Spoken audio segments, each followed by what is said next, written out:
First pan పెట్టుకునేసి oil వేసుకునేసి జీడిపప్పు వేయించుకొని పక్కన పెట్టేసుకున్నానండి. తర్వాత అదే ఆయిల్లో ఆనియన్స్ వేసుకొని రోస్ట్ చేసుకున్నాను. తర్వాత పచ్చిమిర్చి, కరివేపాకు, కొత్తిమీర, అల్లం వెల్లుల్లి పేస్ట్ వేసుకున్నాను.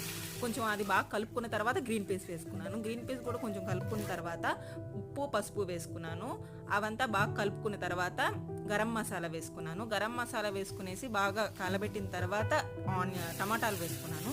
టమాటాలు వేసుకున్న తర్వాత ధనియాల పొడి వేసుకున్నాను. ధనియాల పొడి వేసుకున్న తర్వాత ఈ పచ్చి రొయ్యలు అనేది వేసుకున్నానండి. పచ్చి రొయ్యలు వేసుకునేసి బాగా కలుపుకోవాలి. కలుపుకున్న తర్వాత కొంచెం వాటర్ అనేది పోసుకోవాలి. వాటర్ ఎందుకు పోసుకుంటామంటే కూరగాయలు, రొయ్యలు అవన్నీ ఉడకడానికి. తర్వాత కారం వేసుకున్నాను. కారం వేసుకునేసి బాగా కలుపుకునేసి టేస్ట్ చేయాలండి.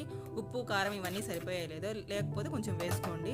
వేసుకునేసి మూత పెట్టేసేయండి. మూత పెట్టేసిన తర్వాత నూనె కొంచెం పైకి తేలాలి. తేలిన తర్వాత అన్నీ ఉడికిన తర్వాత అన్నం వేసేసుకోవాలి. మనకి ఏదైతే మిగిలిన అన్నం ఉందో అది వేసేసుకునేసి బాగా కలుపుకోవాలి. తర్వాత ఆనియన్స్, కొత్తిమీర, జీడిపప్పు వేసుకునేసి సర్వ్ చేసుకోవాలి.